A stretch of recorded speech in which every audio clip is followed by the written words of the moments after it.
City Spotlight is supported by Consolidated Communications. CCI is honored to salute the cities and their leaders in the area, as well as providing TV, internet, and phone service to local homes and businesses. We live where we work and are proud to support the communities we serve. More information available at consolidated.com. Hello, and thank you for joining us here on City Spotlight. We're nearing the midway point here on Season 9 of City Spotlight. Here in Season 9, we started the new season with trips to Charleston and Mattoon and saw firsthand the facility upgrades across those two school districts in Charleston and Mattoon. We also caught up on education in Martinsville and Decatur. So here in this 10th episode of Season 9 of City Spotlight, let's take a look at some of the best of the first half of Season 9 of City Spotlight. First, we'll look back at a Marshall tradition, the latest edition of Marshall Autumn Fest. Then we're off to Teutopolis to learn about their FFA program and remember one of their members.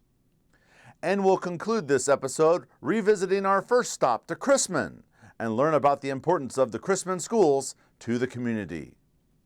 We thank you for joining us here on City Spotlight, and before we get going on the second half of Season 9 of City Spotlight, let's take a look at some of the best of the first half of Season 9 of City Spotlight. You were telling me off camera that you used to live here. Tell me about growing up here in Marshall. I grew up here. My parents lived south of Marshall, where my daughter lives now with her husband. And I went to Marshall High School, was in the band, and we had GAA at that time, no sports, so it's always nice to come back and look at the band and watch them march down the parade. And so I was here just to enjoy the small town atmosphere. It's great. On the next unit.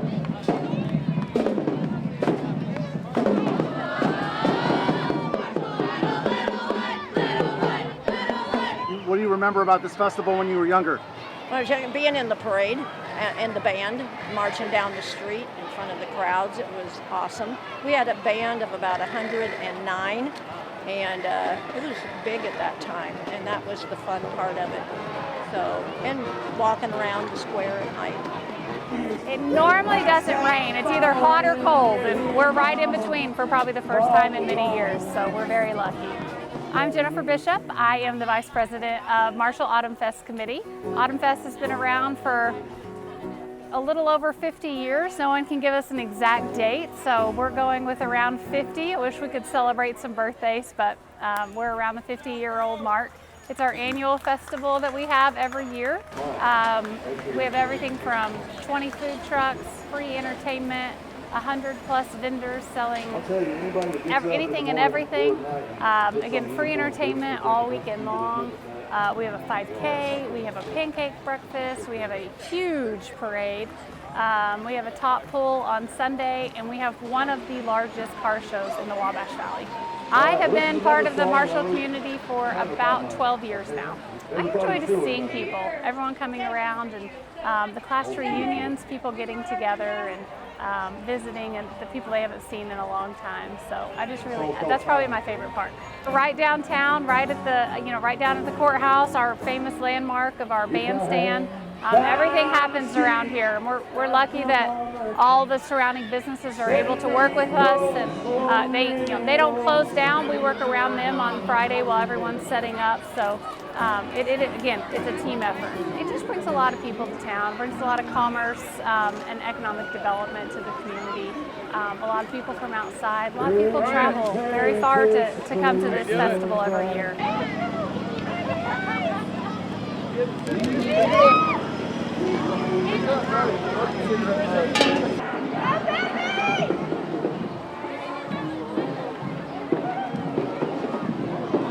It's a 3-day event. There's a lot of different aspects that go in. So a lot of the non-for-profits have fundraiser events going on. So it's a huge team effort to pull this together, and it's a big undertaking.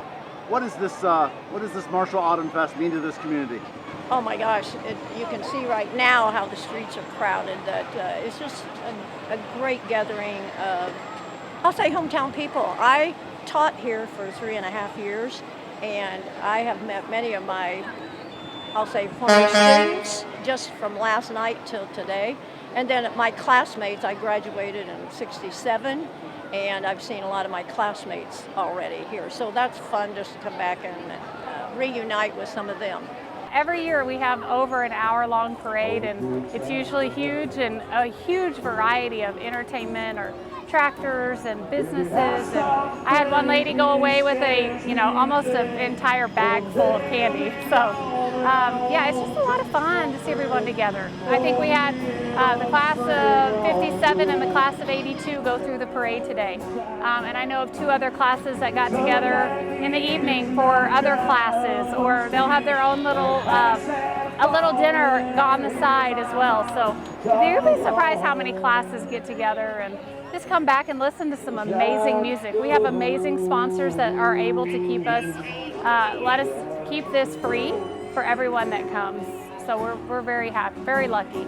I see an angel sing from somewhere up above. We actually had a board member pass many years ago, and her sister took it on. She retired this year. And someone just told me that they went out and saw her memorial tree, and it was late at night, and normally the light isn't very bright, but they went by last night and it was shining so bright last night. So it makes me really happy to be able to carry on the tradition and honor that they have started for this community. I love that people just love getting out, not sitting at home, and seeing their friends, seeing their grandkids maybe in the parade, getting together with people. So there are so many activities around. So people are pretty active around here. So I'm glad to see everyone come out and enjoy themselves. Isn't that what life is about? Everyone works together. You get the Masonic Lodge having a spaghetti supper. You got the VFW doing a fish fry. So everyone works together to not overlap each other. So everyone gets a piece of the pie. I think that's the biggest benefit of being in a small community. Everybody is looking out for each other. So we're all here to, make this community better, and that's all we're trying to do. I've been here for 12 years, so I've really enjoyed seeing it grow and blossom from, not seeing very many people walk down the street for lunch or in the weekends to, we see people walking through now. We see people stopping. I saw someone just the other day stop for the world's largest gavel. This last year we had geocaching. We had over 200 people in town geocaching. So there's a lot to do here, and it's just growing. It's growing. People are taking a lot of pride in this community, and I'm glad to see enthusiasm catch on and keep growing. It's just great to see all the people who participate in it, and they wouldn't have to. And it's great that they do that, and that the support is here with all the community. So, that just shows how strong Marshall is. So you're back in a place that you're very familiar with. You're an ag teacher, you're an advisor with the FFA chapter. I think it'd be important to maybe tell our audience just how important the agricultural lifestyle is to this community. So Effingham County is one of the top dairy producing counties in the state of Illinois, and they also have a lot of pork production with swine around here too. So all of these kids have some connection to the agriculture industry, more than just going to the grocery store and picking out their groceries every day. Right. So it's really important that they learn a little bit more into that industry that has impacted them all so much. Give us an overview of what is FFA, and maybe go into what are some of the activities that the kids do. Sure. So the National FFA organization used to be Future Farmers of America. In 1989, it changed its name so that it would be more inclusive for all industries, and recognizing that farming and agriculture is not just sows, cows, and plows as it used to be. And that it includes a lot more of the science behind it. There's a lot that goes on in labs and behind the scenes, and it's not just being out in a field in a tractor every day. Now, being down in T-Town, we see a lot of the kids in tractors. Yes. A lot of them go straight to the farm after school. There's just a little bit of farmland around T-Town. There is. And especially, at the end of October, we're in prime harvest season, so pretty much driving down the road, you're going to see a combine somewhere. Probably. And so the FFA is a student-led organization that has almost 800,000 members across the United States and our territories.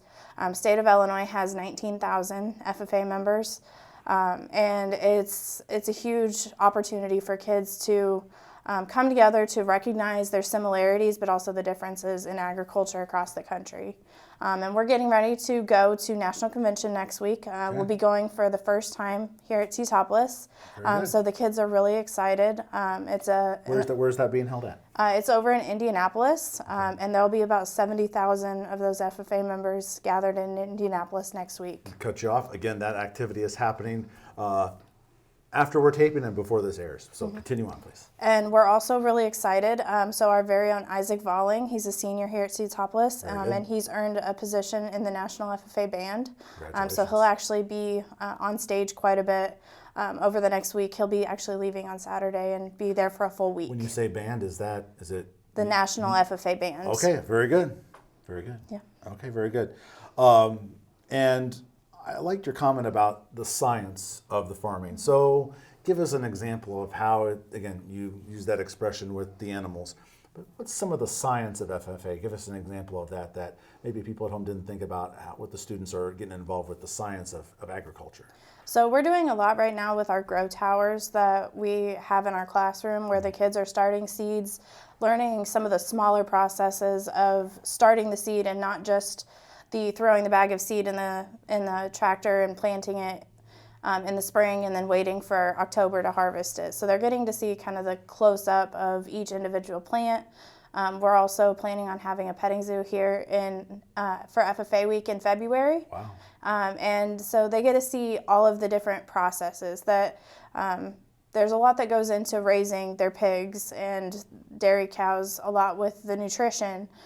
Every animal requires a different amount of nutrients, and learning about those is also important so they know how to help their animals grow more efficiently. A lot of them are also involved in 4-H and raise their animals to show at the livestock fair. So just exposing them to those different aspects and letting them try different nutrient levels and try different additives for their feed to help their animals grow better and look better for their fairs. For you personally, what do you get out of your background, your education, working with these kids in the field of agriculture and the FFA activities? What do you enjoy most about it?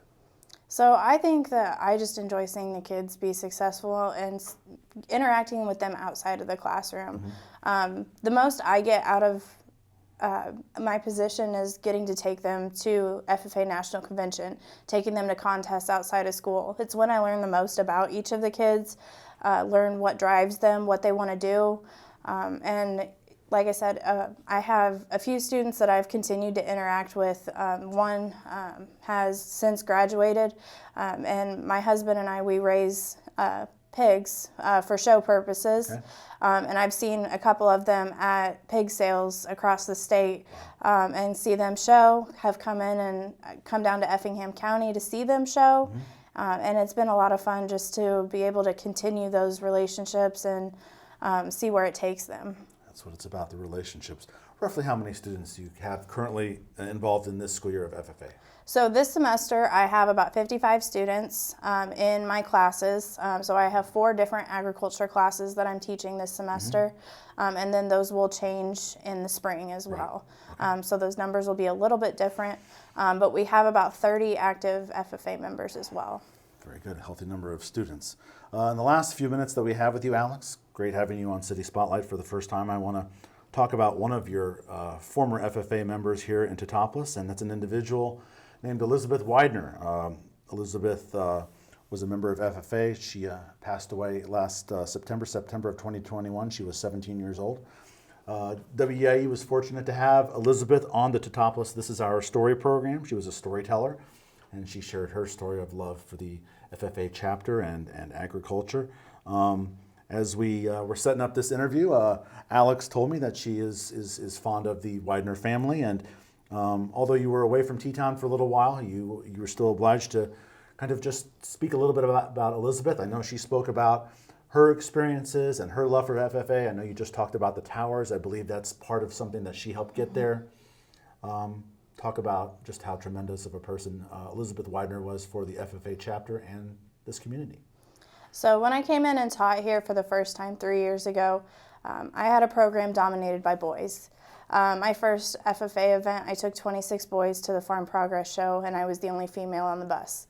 And Elizabeth was the one female that was in FFA that I could kind of rely on as my other woman in the room. And she lit up a room. She had a sense of security about her, that she was confident in anything she did. She did really well with our FFA public speaking contests, making it all the way to the state level. And she had a way of impacting anyone that she came in contact with. And her legacy continues to live on between the FFA science program and art clubs here at the high school. We're working on renovating some of the courtyards that are in the middle of the school building, based on some grants that she started when she was here. And we want to make sure that her legacy continues to live on and that her light continues to shine.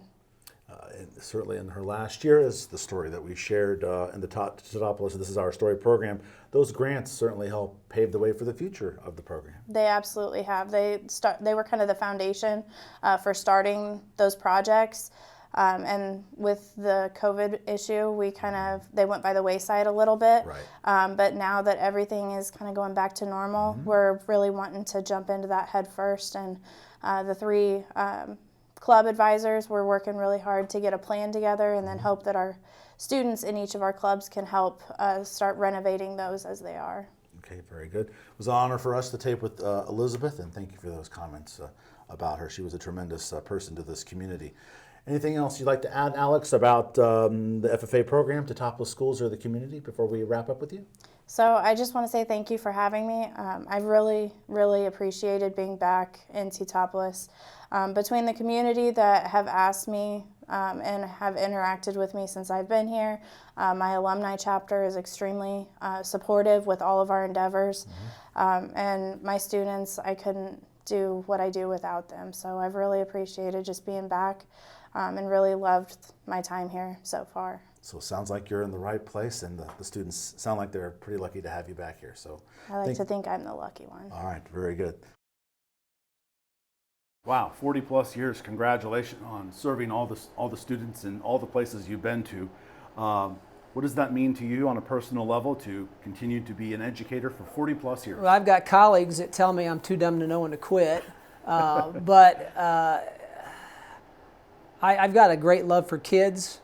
I feel like I still am moving this district forward in a positive direction, and as long as I feel like I'm doing those two things, then 42 years really doesn't sound that long.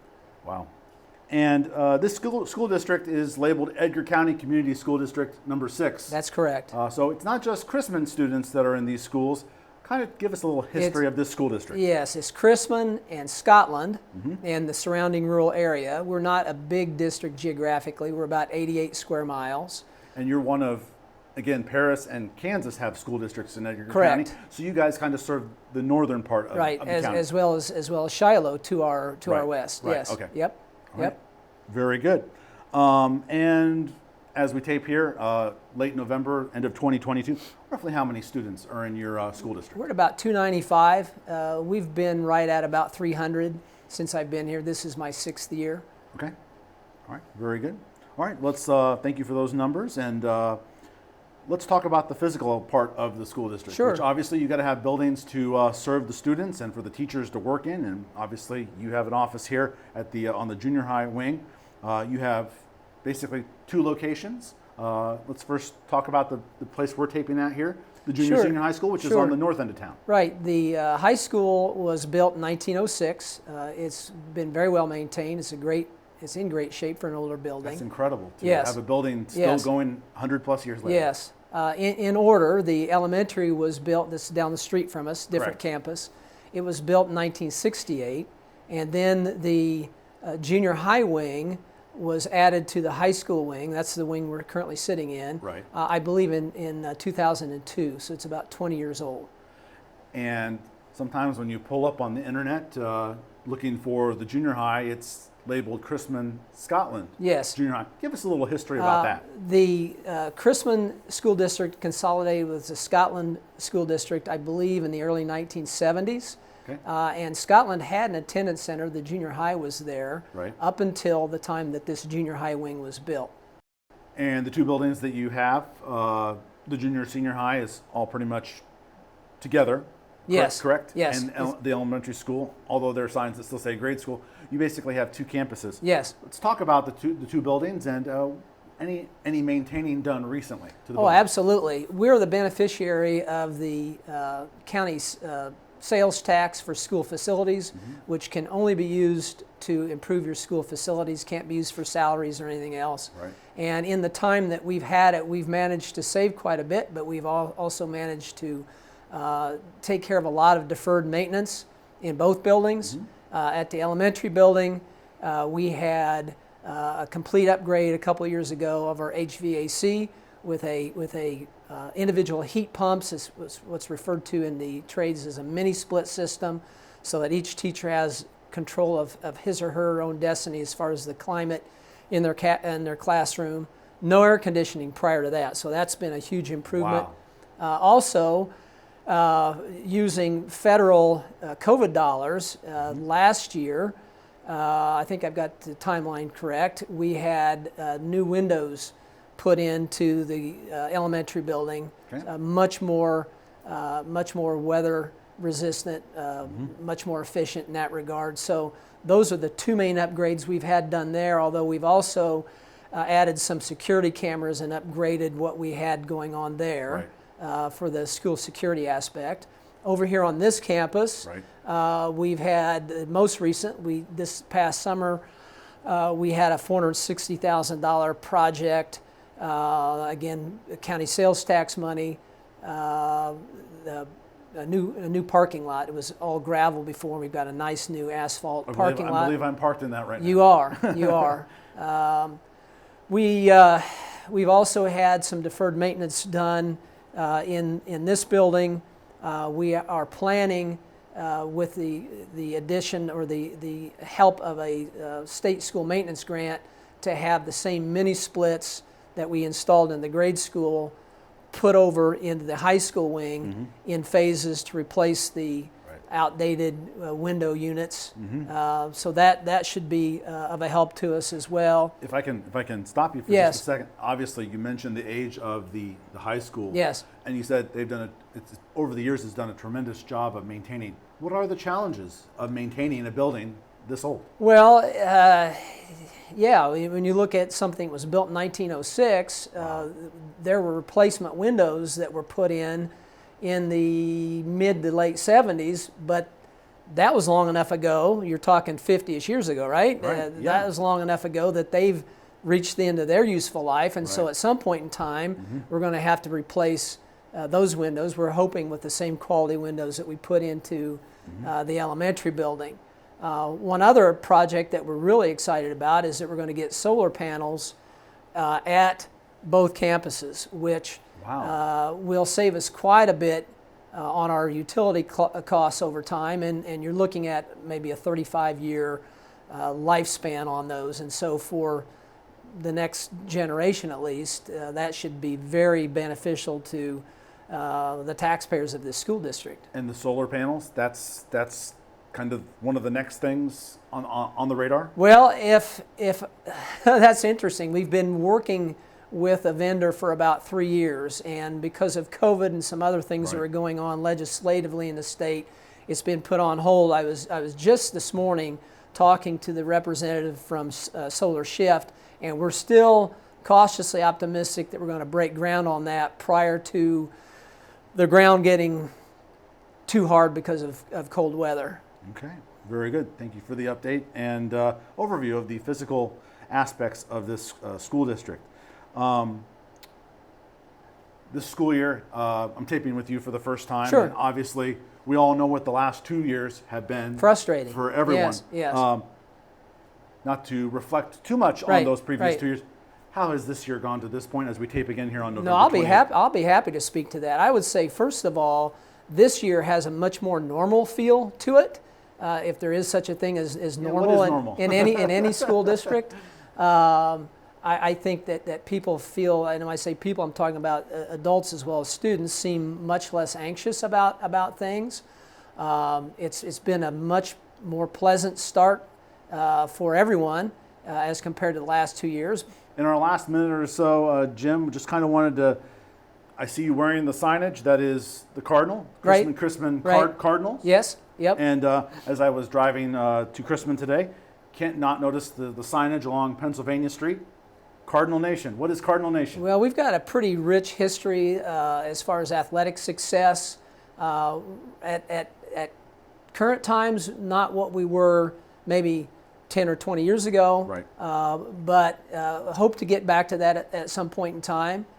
We've got a former coach that's still with us and alive in the community, Roger Beals, Hall of Fame coach in basketball, but he was probably known to cross-country geeks such as myself more for what he did in cross-country, because they won multiple state titles under his tutelage. And so, yeah, it's a fun place for me to come to work to every day, because I've got memories, even though I was an outsider when they were having that success, I've got memories of the Chrisman athletic success back in the day. Athletics is just one of the programs, and we've kind of run out of time, but that leaves more for the next time that we tape. Jim Ackland, the interim superintendent of Edgar County Community School District number 6. Pleasure having you on City Spotlight, and we look forward to many more times. Thanks for being here. The time flew by. I hope you come back. I've got a lot more to tell you about. 12 minutes goes by pretty fast. It does. Thank you so much, Yep. Jim. City Spotlight is supported by Consolidated Communications. CCI is honored to salute the cities and their leaders in the area, as well as providing TV, internet, and phone service to local homes and businesses. We live where we work and are proud to support the communities we serve. More information available at consolidated.com.